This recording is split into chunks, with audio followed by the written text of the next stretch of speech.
Bună ziua, dragi prieteni! După a 5-a zi de carantină, de stat în casă, am întrebat la toate farmaciile unde pot găsi măști de protecție pentru coronavirus.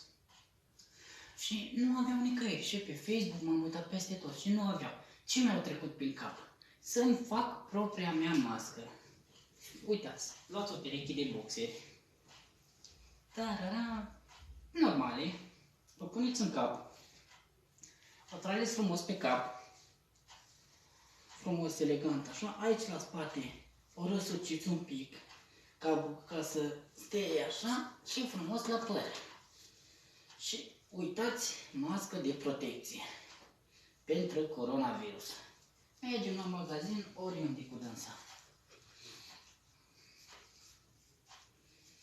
Și nu mai dați pe măști tot banii prostile alea. Nu, frate, uite masca mea profesională anti-coronavirus.